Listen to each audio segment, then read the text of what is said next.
Because we live in a broken and fallen world, in some way, most of us have experienced the traumatic, whether we consciously remember the incident or not. And to greater or lesser extent, the trauma has impacted us, wounded us emotionally and perhaps psychologically, making it difficult to function to our fullest potential and experience true happiness, joy, security, and confidence, and often making it difficult to love or to experience love. Here to talk with us today about these aspects of trauma is Margaret Vasquez, a licensed mental health counselor and certified traumatologist. Margaret, welcome back to Women of Grace. Thank you. It's good to be here. I'm so glad. I'm so happy that we're talking about this because I think it's so very important to expose trauma for what it is and to let people know that there is a way back. But as we're moving our way towards the way back, we've really got to take a look at what it is. And we mentioned in the open there that most of us have experienced something traumatic simply because of the broken and fallen world in which we live. The devastation of it, of course, has varying degrees. You described for us in the first program, defined for us really, what trauma is. Great little succinct definition. Can you give it to us again? Sure. Anything that overwhelms a person's normal ability to cope. Mm-hmm. And so it's this ability to cope then that becomes the defining line, if you will, as to whether or not an incident has traumatically affected us or simply was a sad or even potentially startling situation that occurred. That's right. That's right. And it just depends on the person and how they perceive the event based on their temperament and character and age at the time and that sort of thing as to if it were a traumatizing event for them. Mm-hmm. I was thinking, you know, as I read the open and I talked about natural disasters, of course, not all that many years ago, New Orleans experienced the tremendous traumatic event of Hurricane Katrina. And I get to that area a lot. And a lot of people, you know, even at the time of this taping, 5 years later, you know, are reeling from what they experienced in that time. Is this the kind of devastating lifetime effect that trauma can have? It is. Unfortunately, it is. It's one of those things that gets handed down to the next generation. Unfortunately, when people are themselves traumatized, then they tend to relate out of that trauma, and a lot of times that's traumatizing for the people that they're relating to. Let's talk about that for a moment. What do you mean when you say people basically act out of or relate out of that which they have experienced? Well, because the traumatic event that the person went through becomes encoded in the brain in a way where it continues to be experienced like it's still going on, the person carries those thoughts and feelings and mindsets into every new situation. And so if they perceived in a previous event that they needed to be in a real intense fight mode or a real intense flight mode, meaning a lot of escape and avoidance and that sort of thing, then they're going to tend to put those thoughts and feelings on new situations, those old problem-solving ideas that they thought would have worked or might have worked or wished would have worked in earlier situations. They'll continue to try to act those out in upcoming situations, even though it's a completely different story and a completely different set of people. Mm-hmm. You know, I find it interesting because, I think sometimes these wounds of the heart that we experience, especially the consequences of the sins of others against us, and we certainly know that decisions that we make on our own can also lead to traumatic occurrences in our lives that have devastating effects. But I'm thinking specifically about those wounds of the heart that have been inflicted on us by another party. I have often thought that we can become locked in that wound. And is this what you're referring to? Like we lose our identity in the midst of this wound, and this wound becomes the governing force out of which we respond to all kinds of situations in our lives. That's right. If a person, for example, if a person's experience of whatever given event was one of intense fear, then they can tend to approach upcoming events with that same degree of fear, and then actually their concept of themselves changes and it becomes as though they're very fearful and very incompetent or lacking courage and just very timid in any given situation. So it's sort of like there's the original trauma and then the trauma becomes traumatizing, becomes a vicious cycle that the person's caught in. Yeah, you know, when we think about some of these situations that have occurred in a lifetime, and you had shared with us yesterday, and I think it's an important thing to mention, and you've used this word too, encoding, the way in which the brain now encodes this information. And that has to do with the way in which the brain functions. We're going to do a whole show on that, but I think it would be helpful to explain a little bit here about the way in which the brain functions and this trauma through the instinctual trauma response mechanism that happens gets encoded in the brain. Let's talk about that for a moment. That's right. Well, the stress hormones that are released in the body in a trauma or potentially traumatizing event cause the left hemisphere of the brain to constrict. The left side is the logical problem-solving side that really can experientially distinguish past, present, and future. Whereas the right side of the brain is the more creative, artistic side, but for some reason that side of the brain experiences time as though it's now. So the problem becomes in trauma that negative experience from the past continues to be experienced like it's still going on. What I'd like to do is to pull up the graphic from yesterday, and let's walk back through this graphic in a little greater detail, and let's maybe use an example.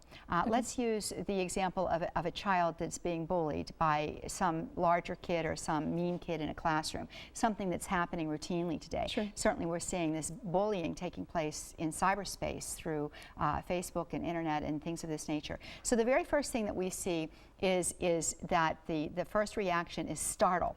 Let's talk about startle and what happens in the body at the moment of startle, and let's use that bullying as the example. Okay. If bullying were the event, then that startle might not be experienced so much as a shock, but more as the victim's antenna are out, probably because of prior bullying experiences, and he perceives the bully starting to eye him as though he's going to make a move for him, and that bullied person then becomes on alert. And it's that on alert in which the person can become fixed and have a really difficult time relaxing and trusting and those sort of things subsequently.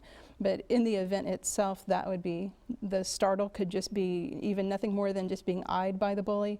It could be an overt threat. Yeah, and I'm thinking to myself too that startle, I mean, there's a response for that. And the response to startle is, I'm going to get out of here. You know, I'm running for my life right now. But let's suppose that the person is not able to do that. That is called thwarted intention. His natural instinctive response is curtailed or hampered or completely nullified. That's right. For one person, it might be, okay, I'm going to get him this time, and I'm going to shove him away, or I wish I could shove him away, or I'm going to get the heck out of here, depending on the person. If it's a repeated bullying situation, they may have tried all of those things before.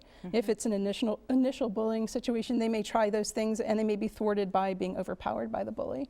Okay. That would be the thwarted intention. And when that thwarted intention happens, what's happening physiologically to the person?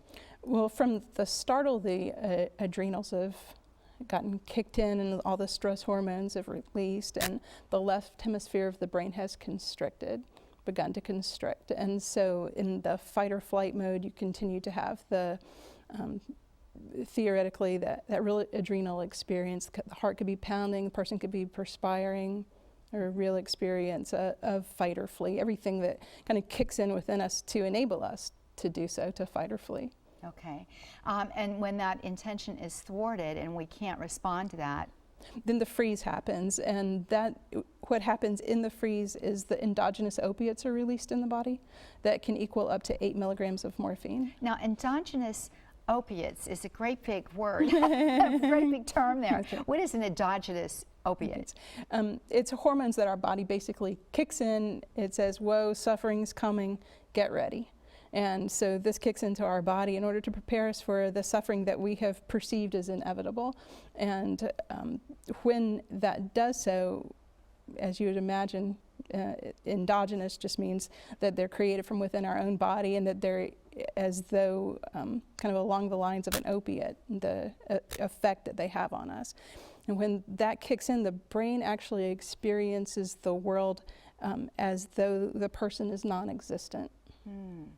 And that particular stage, and of course we know that these things are all almost happening simultaneously, so we're breaking them into stages, but it's really almost experienced as a whole here. When that free state happens and that person goes into this torpor, this, I no longer exist kind of a mode, what does that lead to? Flowing from that is what's referred to as altered state of consciousness. You can imagine if you got hit with a shot of morphine that your perception might very well change.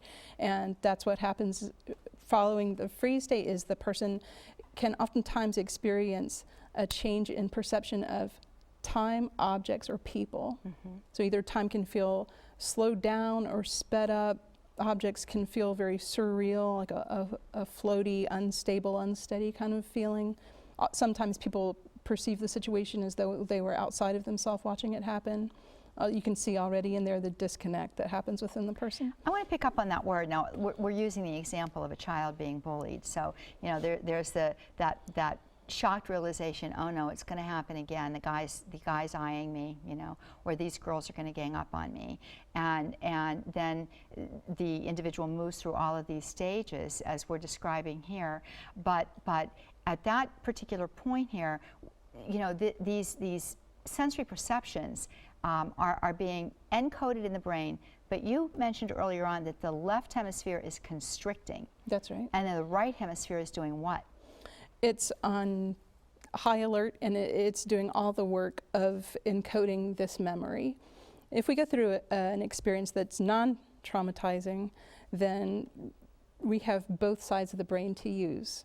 That we're able to logically and verbally make a record of what we're going through. If I asked you about the last time you went to the store, you'd probably be able to tell me about getting your shoes on and getting your keys and your cell phone and going to the store and getting bread, milk, and eggs and coming home, and you put it away and it feels finished. Even when you say it, it feels like it was something in the past. Whereas the way it's encoded in the right side of the brain, if it's a non-traumatic event, we'll have whatever experience of emotion that happened throughout the event, but typically it's either a positive experience or a real light negative experience. Unfortunately, if it's a very negative, enough so as to make the event traumatizing, then what happens is, with that left side constricted, the right side encodes the memory all by itself, which leads it to be encoded in a way where it feels very disconnected and very kind of scrambled, not very sequential. And it leaves an emotional impression as though the event is happening right now, even decades later. You've used this word twice now. I want to pick it up again, and then we've got to go to the break. But I just want to mention this disconnect. Is this where a lot of people who have suffered a deep-seated trauma, a very serious situation, a great affront to their person, or somebody that's sustained ongoing traumatic situations, can actually begin to develop a dissociative kind of disorder? That's right. That's right. What you see is actually that altered state of consciousness kind of being re-experienced in the person's life. And they'll have that experience of zoning out and disconnect and experiencing the world as surreal that they did back in the trauma itself. Well, when we come back, we're going to finish our discussion on this instinctual trauma response, and we are going to continue to talk about ways in which we can find healing and hope. Stay with us. We'll be right back. With our guest today, Margaret Vasquez, we're talking about trauma. Father Ed has joined us as well. When we went to the break there, Father, we were talking about this state of being that a person finds himself or herself in, kind of being on autopilot when a trauma is ensuing. And I've spoken to so many women, for example, who have experienced tremendously difficult circumstances and began to really have dissociative types of disorders related to that. When we talk about a dissociative type of disorder, what are we referring to? Well, again, as the word dissociation refers to, it's that separation from the reality of the here and now. And again, we see extreme expressions of that, especially when we're talking about great violence, rape, sexual abuse, those kinds of things. And again, it's a protective move on the part of the human person to dissociate from what's going on there. As Margaret was describing in our last program, you know, that wanting to get away from the difficulty, even to the point of seeming to give obedience, permission. Let me just get through this is often the thought going through the victim's mind. Let me just get through this. But all of this, like I said, certainly in the last number of decades, we've come to a much deeper appreciation of dissociative disorders. Certainly, especially after the Vietnam War and all, although every major war we've ever been in, we've had what we today call post-traumatic stress disorder. We've seen the effects of this years after a person has left, you know, living in a daily, violent, dangerous situation. And so we're coming to a deeper appreciation, a lot more studies being done on the effects of all of this. But we also live in a society where, using your example of bullying, we just see this at a level we've never had before. Yeah. And in that situation, using the bully as our example, as we've been going through our program today, this area of unthinking compliance that occurs there is just standing there and letting yourself be pummeled. Right, right. And a lot of times what I see with clients is that because of the way the event is stored, they even forget that there was a point at which they attempted to fight or flee, or a point at which they had really truly assessed the situation and had discerned that they would come out even that much worse if they had tried to fight or flee. So in the forgetting and disconnect of the event, they tend to blame themselves.